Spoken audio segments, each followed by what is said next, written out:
Hello mga madiskarte sa buhay at nagko-content rin pero hindi marunong magpasalamat sa mga maliit na bagay na natatanggap. Ikaw ba yung taong nagpapasalamat lang pag malaking biyaya yung naibibigay or kahit sa mga maliliit na bagay? Ako nga pala si Maricel Butan, isang masiskarte sa buhay. So, nandito ako ngayon sa mapunong lugar at medyo maulan pero patuloy pa rin sa pagko-content at sobrang thankful dahil hindi pa ito bumuhos ng malakas. Pero meron akong magandang kwento sa inyo, no? Ito ay patungkol sa dapat bang pasalamatan yung maliliit na bagay or nagpapasalamat lang tayo sa malalaking bagay. Okay? So, enjoy nyo yung ating background kasi sobrang saya ko po ngayong araw na to kasi naisipan ko rin na lumabas sa bahay. Oo. Kasi sa isang week, isang beses lang ako nakakalabas, no? Sobrang saya ko na niyan pag nadagdagan pa. And ngayon, eto na finally, sobrang thankful. Pero bago ako nakapunta dito, gusto ko munang i-share sa inyo yung journey. 'Di ba? Akala mo naman talaga ang haba ng binahe, 'di ba? So, nag-usap kami ng asawa ko na pumunta dito sa lugar na to kasi gusto namin maglakad-lakad. Kahit medyo maulan, go kami. So, walang hadlang 'yon. Umalis ako ng bahay ng 2:00. Alam naman natin, pag nandito sa Manila talaga is matraffic. At mahaba na yung pila na yan kasi uwian na po yan talaga. And ito pa ang pinaka sobrang thankful ako dahil dito sa Quezon City meron pong free bus. Oo. At sa free bus na to ay hindi po ito na kailangan instant din na pagtawid ko sa bahay namin yun na rin. Hindi po. May mga bawat station na hihinto lang at doon sasakay. So siguro 15 minutes naglakad ako galing bahay papunta sa station kung saan po ako sasakay sa free bus. In pagtingin ko doon, ang haba na ng pila. So inisip ko ngayon ako baka hindi na ako makasabay sa first batch nung dadating na bus. Kasi every 30 minutes yan ang pagdating ng bus.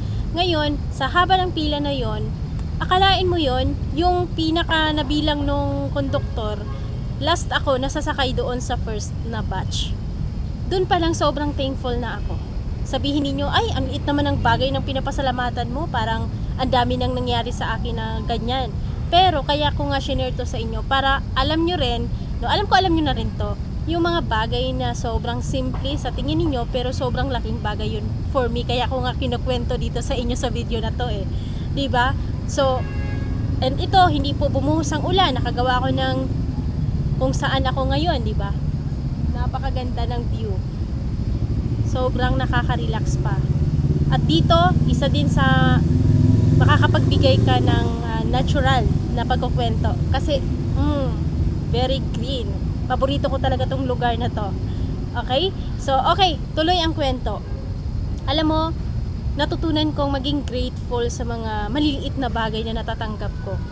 Kasi pag may dumating na malaking bagay, parang overwhelmed na ako. Deserve ko ba to? Yung mapapatanong po ako sa ganun. Umabot na ako sa point na sobrang mapagpasalamat sa mga nangyari sa buhay ko. Yung tipong healthy lang ako. Oo. Yun, sobrang thankful na talaga ako nun. Kaya naman, ano ba yung matutunan mo sa video na to? Kanina pa ako nagdadaldal dito, no? At kung nandyan ka pa rin sa video ngayon, wag mo namang kalimutan na i-subscribe itong ating channel na ito. Okay, eto na. So, sobrang simple lang na ma-share ko sa inyo, no? Kung kayo po ngayon ay hindi pa talaga natutunan na maging grateful, especially kung madiskarte ka sa buhay at content creator din at nagrereklamo ka, bakit ang kunti pa rin ng followers ko? Pero at least may kunti. Damihan mo pa yan, diskartihan mo lang, and giving value din sa mga viewers natin, and unti-unti dadami din po yan. Pasalamatan mo yung kunti kasi dyan naman nagsisimula sa maliit at lalaki din yan kung tatrabahuin mo rin. Bilang isang madiskarte sa buhay, ito yung 3 na mga bagay ang dapat mong pasalamatan. Una, halimbawa, kanina, no, sumakay ako ng bus. Pero bago ako nakasakay, kailangan ko munang pumila. Pero isa sa dapat mong matutunan to, thankful ka kasi napabilang ka sa unang batch. Pwede ka namang magpasalamat pa rin sa second batch kasi ikaw na yung susunod, 'di ba? So pipili ka lang doon kung saan ka magpapasalamat. No, hindi ka ba magpapasalamat dahil hindi ka nasama sa batch or 30 minutes lang naman, thankful ka pa rin kasi may bus.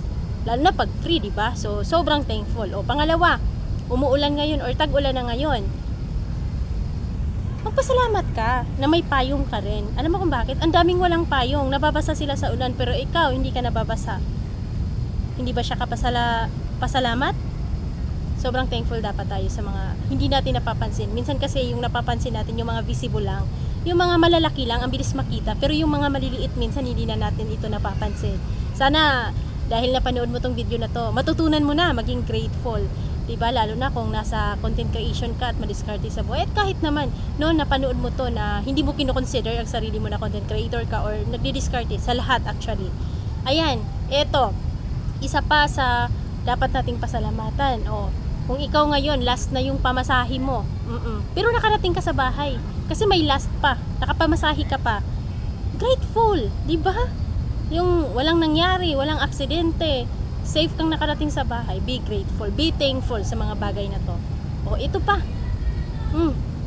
halimbawa, ikaw ay sasakay din sa kahit anong sasakyan, no?